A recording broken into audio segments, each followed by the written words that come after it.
what can employees do to ensure that their company and their personal values do not collide?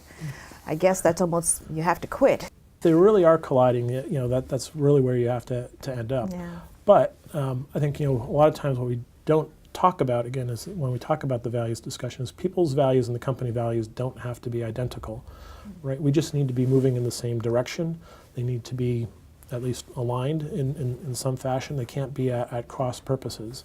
But again, that's where we have to be very clear about what they are and have an open discussion and say, okay, well, how can we work these values together?